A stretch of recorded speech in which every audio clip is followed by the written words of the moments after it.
চন্দ্রধর বণিক সর্পনিধন যজ্ঞের আয়োজন করেছে দেবী, এবং তা ঘটেছে আপনারই নির্দেশে। আমি কিছু ভুল বলছি না তো দেবী পার্বতী? আপনি ঠিকই বলছেন বিষ্ণুদেব, আপনি ঠিকই শুনেছেন। কিন্তু আমি একটা কথা কিছুতেই বুঝতে পারছি না, যে আপনি এবং মহাদেব এতে এত বিচলিত হচ্ছেন কেন?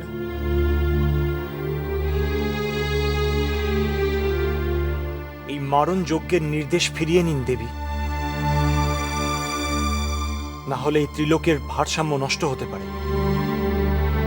আমি আশ্চর্য হয়ে যাচ্ছি দেব আপনাদের চিন্তাধারায়। এত কাল ধরে মনসা মারণ যজ্ঞ চালিয়ে গেল। এক এক করে সে নিজের স্বার্থের জন্য চাঁদের পুত্রদের বিনষ্ট করলো। কই তখন ভারসাম্য নষ্ট হলো না? তখন তো আপনারা দুজনেই মনসার সমস্ত ছলনা, সমস্ত চক্রান্ত চুপচাপ সহ্য করে গেলেন। কই কেউ তো কিছু বললেন না। এত কাল সামান্য মনুষ্য হয়েও চাঁদ একাই লড়াই করে গেল মনসার বিরুদ্ধে।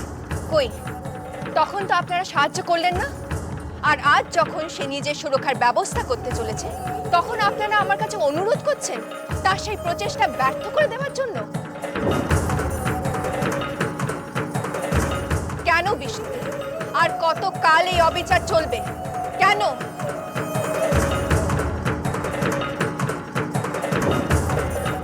আর কত কাল ওই পাতাল বাসিনী তার স্পর্ধা দেখানোর সাহস করবে? বলুন, কতদিন?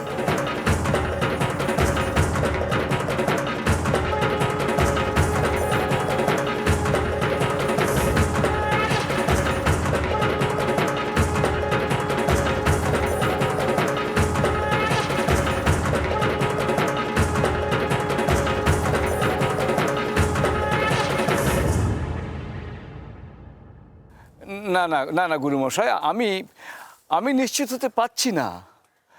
সর্পনিধন যজ্ঞ একটা মহাযজ্ঞ, নৃশংসভাবে নাগকুল ধ্বংস হয়ে যাবে।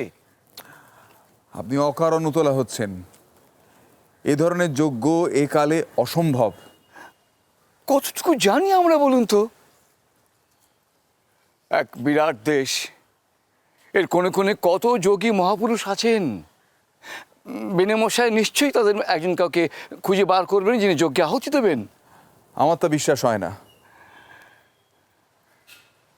গুরুমশাই, বেনেমশাইয়ের চোখে যে জেদ আমি দেখেছি, মনসাকে বিপদে ফেলার যে সুযোগ উনি পেয়েছেন সেটি উনি ছাড়বেন না।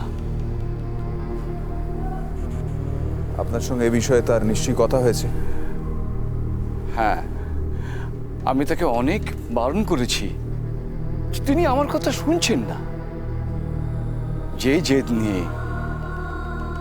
নিয়ে উনি বাণিজ্যে গিয়েছিলেন, সেই জেদ নিয়ে উনি ভিন দেশে গেলেন। এক মহা সর্বনাশ হয়ে যাবে।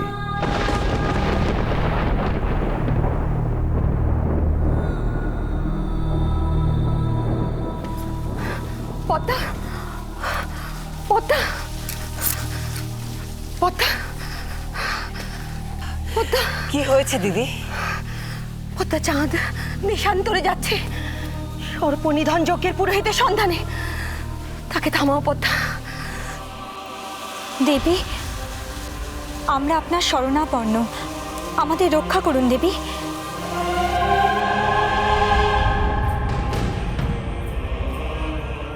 আপনি থাকতে আমাদের এরম বিপদ হলো কি করে?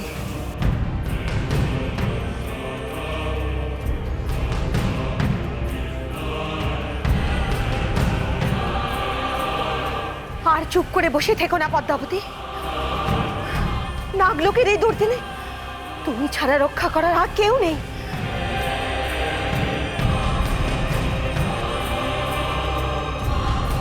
তোমাকে কিছু করতেই হবে পদ্মা। আমি ছাড়বো না।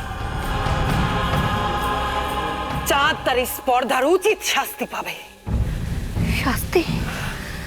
শাস্তির কথা পরে ভেবো পদ্মা।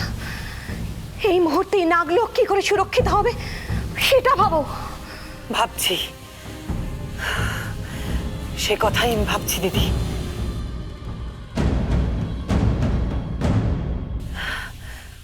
বারবার শুধু একটাই মুখ আমার চোখের সামনে ভেসে উঠছে। কে কে এই মারণযজ্ঞ বন্ধ করতে পারে? কে সে?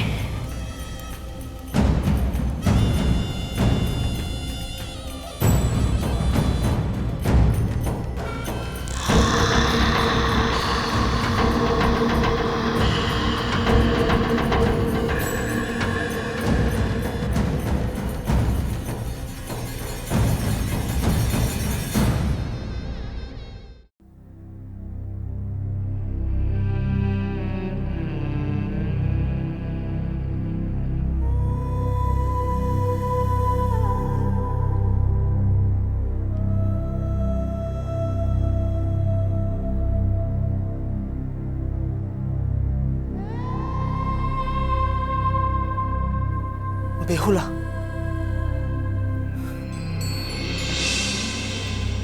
আমি জানি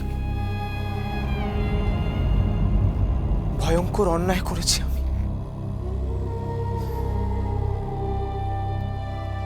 তোমাকে মায়াবিনী ছলনাময়ী ভেবেছি, ঘৃণায় মুখ ফিরিয়ে নিয়েছি, কারোর কথা কানে তুলিনি যাতে তোমরা চম্পক নগরী ছেড়ে চলে যাও। তার জন্য লোক দিয়ে ভিটে ছাড়া পর্যন্ত করেছি আমি। অথচ তুমি বৃষ্টিতে ভেজা অজ্ঞান মানুষটাকে রক্ষা করেছ, আদর যত্নে আমাকে কাছে টেনে নিয়েছ। কোন মুখে আমি তোমার কাছে ক্ষমা চাইবো বেহুলা?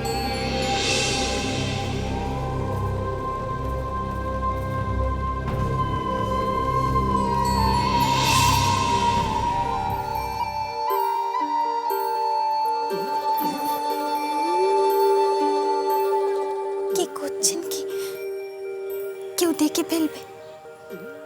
ছেড়ে দিলে যে তুমি চলে যাবে বেহুলা, আর কবে দেখা পাবো তোমার?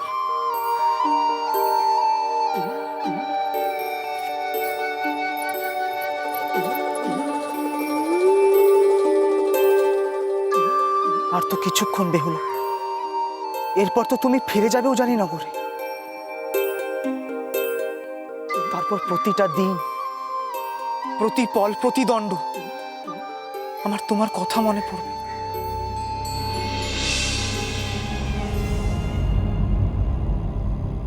আর কতকাল অপেক্ষা করতে হবে আপনার জন্য? স্বয়ং ভোলানাথের আশীর্বাদ পেল,